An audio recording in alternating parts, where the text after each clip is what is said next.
Eh bien salut à toutes et à tous, j'espère que vous allez bien. Ici le petit joueur de ukulélé et on se retrouve aujourd'hui pour un nouveau compte rendu d'achat. Donc il y a pas mal de choses que j'ai accumulées, on va dire entre le mois de juin et le début du mois de juillet. Et on va commencer par la Wii. Quelques petits jeux pour la collection de madame. Un jeu que je recherchais depuis vraiment très longtemps. Il s'agit de Wario Land The Shake Dimension. C'est un super jeu de plateforme. Et encore une fois, on a préféré aller du côté de Mario, alors que celui-là est vraiment excellent. Donc en fait on incarne Wario, voilà, il y a toujours un vide d'argent. Puis dans un petit monde, on va dire dans une autre dimension, une reine qui se fait kidnapper par des méchants pirates, et donc avec une sorte de bourse magique. Quand tu la secoues, c'est bizarre de secouer une bourse quand même.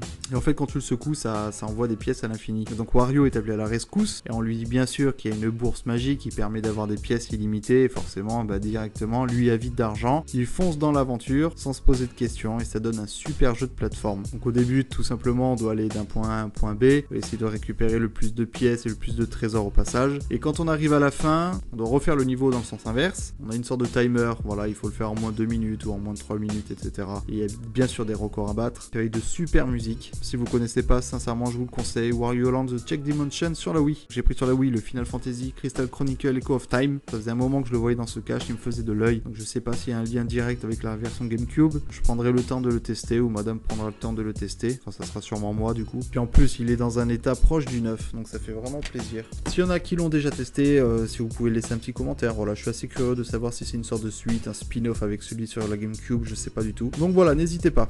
On va rester chez Nintendo et on va passer sur la DS avec un petit Pokémon. Donc la version diamant que je n'avais pas, enfin je l'avais je crois en loose, mais je l'avais pas avec sa boîte. Voilà, que j'ai pu récupérer à cash pour 7,90 €. J'ai pas trouvé ça très cher. Alors, je sais effectivement que les Pokémon, on a quand même l'habitude de les trouver en vide-grenier. J'avais pas l'impression de faire une mauvaise affaire, donc je me suis dit autant le récupérer. Alors je suis assez curieux de savoir ce que ça vaut, ce petit Pokémon sur la DS.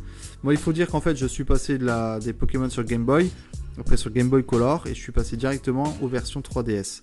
J'ai un peu esquivé tout ce qui est sorti sur DS en fait, tout simplement. J'ai fait aussi ceux sur Game Boy Advance, mais malheureusement toutes les éditions sur DS, je suis passé complètement au travers. Je les ai testés effectivement pour voir s'ils marchaient quand je les récupérais, mais à l'époque, à leur sortie, franchement, je suis passé complètement au travers. Donc là, on va passer à la 3DS. Beaucoup de personnes en avaient parlé, j'étais vraiment intrigué par celui-ci. Je l'ai récupéré, je l'ai commencé, je suis à peut-être 2-3 heures de jeu, et franchement, j'adore. J'ai adhéré directement au concept. Là, on repart vraiment dans le rétro. T'as vraiment l'impression de rejouer à un jeu rétro, d'avoir acheté un jeu comme à l'époque. Donc voilà, Shovel Knight, encore une fois, il y est pour pas cher en plus dans les Micromania ou même dans la Fnac, pour les nostalgiques des jeux de plateforme un peu rétro. Et bah celui-là, il vous fera repartir, on va dire, en enfance. Voilà, bon délire. Et le dernier sur 3DS, le Final Fantasy Theatrine Curtain Call. Grosse intrigue autour de ce jeu, encore une fois. J'essaierai de m'y pencher un peu plus, parce que voilà, un petit Final Fantasy qui sort de l'ordinaire, pourquoi pas. Pas sûr qu'il ait très bien marché, il est souvent soldé donc à la Fnac. J'ai préféré le récupérer avant que ce soit, on va dire, impossible. Ensuite, j'ai récupéré le Summoner, donc le premier. Voilà, je l'avais quand j'étais plus jeune, je l'avais poncé celui-là.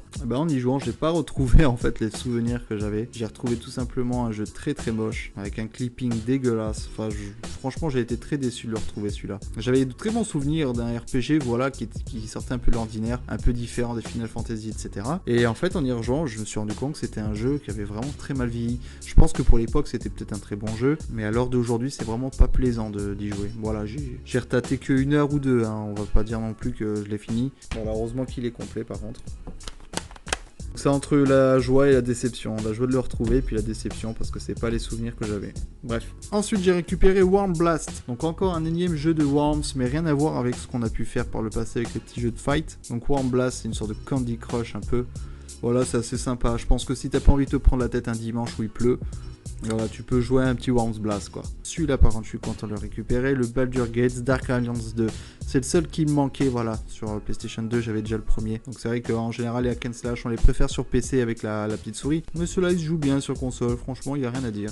Et ils ont pas mal vieilli, ça c'est important aussi. Il y a pas mal de jeux sur PlayStation 2 qui ont très mal vieilli, qui sont vraiment très moches, comme je disais d'ailleurs sur Summoner. Les développeurs ont aussi fait les Champions of Norat, mais j'en avais déjà parlé aussi dans de précédentes vidéos. Voilà, de très bons hack and slash. Et le dernier que j'ai récupéré sur PlayStation 2, donc il s'agit de Clock Tower 3. Alors celui-là, je suis resté un peu con devant le stand, je pensais vraiment pas qu'il l'aurait. Un Survival Horror un peu spécial, voilà. Bon, je suis pas un grand fan des Survival Horror, mais ils sont pas faciles à trouver. Je dis à chaque fois que je suis pas grand fan des Survival Horror, mais finalement je m'y mets, il y a même des jeux que je termine, puisque je suis pas loin de terminer le Silent Hill 4 The Room sur PlayStation 2. En tout cas, je suis content de le récupérer, en plus il est complet. Voilà, il est en super état. Bon là il y a des petits trucs dégueulasses, mais c'est pas de l'usure, hein, c'est tout simplement des étiquettes. Et il est en français, parce que ça c'est un truc qu'il faut vérifier aussi dans les caches.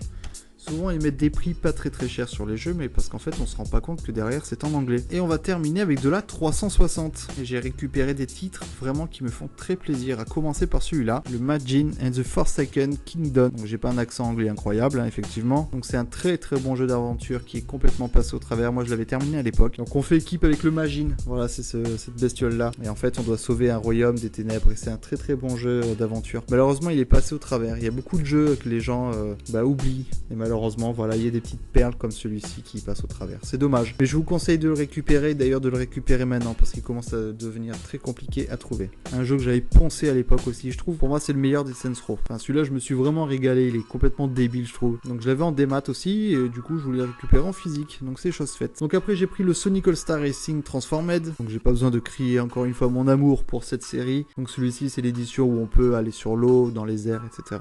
Donc je l'ai tâté peut-être une course ou deux et c'est vraiment magnifique. Les niveaux sont incroyables. Encore une fois le défaut que je lui donne c'est les armes. Voilà, c'est pas génial. Les armes de Mario Kart avec les carapaces, les bananes, c'est du cultissime. Que celle de Sonic, voilà, c'est un peu moins bien. Je trouve c'est un peu moins réussi. Avec le gros klaxon qui permet de bousiller un peu tout ce qu'il y a autour de nous. Petit turbo, puis quelques missiles. Je trouve que c'est très basique, très classique. Après, c'est un avis très personnel. Hein.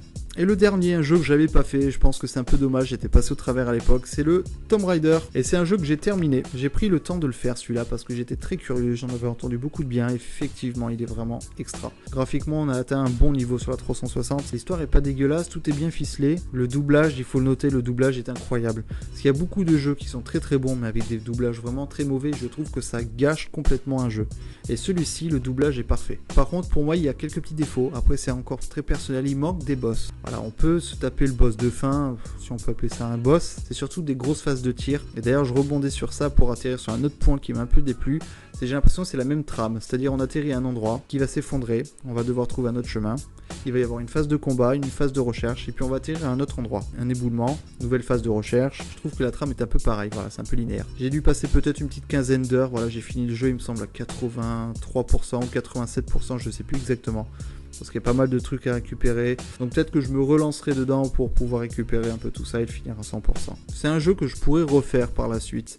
Un petit défaut que je reproche aux jeux de maintenant, que je reprochais pas aux ceux d'avant, c'est que ça me donne pas trop envie certains de refaire parce que j'ai l'impression qu'on va rien découvrir à nouveau. Que celui-là il peut y avoir des nouvelles surprises parce qu'on va pas se focaliser sur un moment un éboulement etc. On va se focaliser sur un autre truc. Du coup ça nous permet de redécouvrir le jeu différemment. Voilà, à l'époque il y a pas mal de jeux moi que j'avais envie de refaire comme le Kingdom Hearts sur PlayStation 2. Je pense qu'on va être plusieurs à être d'accord, on peut le refaire plusieurs fois. Est-ce que après t'as envie de refaire plusieurs fois des jeux de maintenant? C'est moins sûr. C'est un truc que je reproche. Bon les gens, je vous fais un gros big up. J'espère que cette vidéo vous aura plu. J'espère qu'il y aura quelques jeux qui vous auront donné envie de jouer. Donc on se dit à bientôt pour une nouvelle vidéo. Je vous fais encore une fois un gros big up et à la prochaine.